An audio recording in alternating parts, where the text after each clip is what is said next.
नमस्कार। आप सभी का एबी क्लासेस में स्वागत है। आज हम पढ़ेंगे जटिल अस्थायी उत्तक के भाग जाइलम और फ्लोएम के बारे में।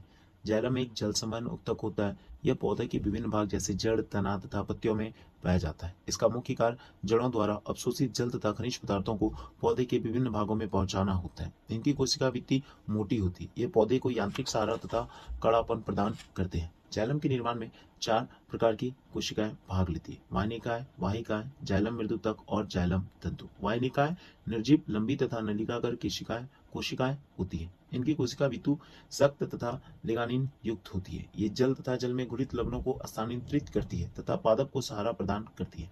वाहिकाएं यह लंबी तथा बेलनाकार कोशिकाएं होती है जो टेरिडोफाइटों तथा अनावृत जीवों में उपस्थित होती है। जाइलम की सभी कोशिकाओं में सबसे महत्वपूर्ण वाहिकाएं होती है। जाइलम तंतु यह एक लंबी तथा पतली कोशिकाओं से निर्मित होती है। इसका मुख्य कार्य पादपों को यांत्रिक सहारा तथा दृढ़ता प्रदान करना होता है। अब हम पढ़ेंगे फ्लोएम के बारे में। फ्लोएम पौधे के हरे भागों में निर्मित भोजन को दूसरे भागों में पहुंचाता है।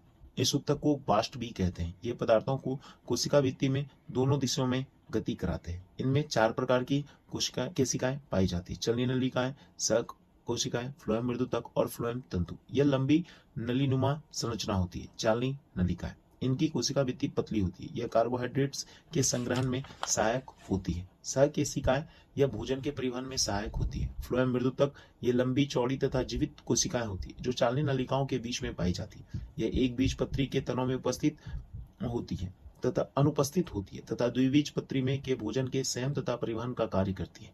सरल उपकला उत्तक इनकी कोशिकाएं लंबी होती है। ये श्रावण तथा अवशोषण में सहायक होती है।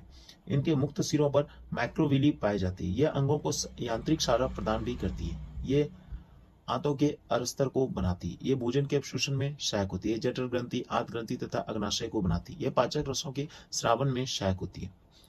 सरल उपकला उत्तक के कार्य श्रावण तथा अवशोषण में सहायक होती है। सरल पक्षाभि उपकला उत्तक इसके भाग होते हैं वास्तविक संयोजी उत्तक। इन्हें जालवत संयोजी उत्तक भी कहा जाता है। इस प्रकार के उत्तक की कोशिकाएं जाल जैसी संरचना बनाती है जो इन्हें जब द्रव्य से निकलती है। उदाहरण के लिए प्लीहा या तिल्ली या फिर यकृत। और एक और उत्तक होता है रंजकीय संयोजी उत्तक। इस उत्तक की कोशिकाएं संरचना और संयोजित होती है। इसमें पीले, भूरे, काले तथा नीले मेलानिन रंजक पाए जाते हैं। यह आंखों के कोराइड, आइरिस तथा मानव त्वचा में पाए जाते हैं। ये उत्तक संरचनाओं को रंग देने का कार्य करते हैं। ढीले संयोजी उत्तक इस उत्तक की कोशिका अगात्री में ढीले रंग से संयोजित होते हैं। ये 2 प्रकार के होते हैं, एरियो अस्तर उत्तक और वसा संयोजी उत्तक। अब हम पढ़ेंगे उत्तक के कुछ और भाग अगले पाठ में। धन्यवाद। जय हिंद।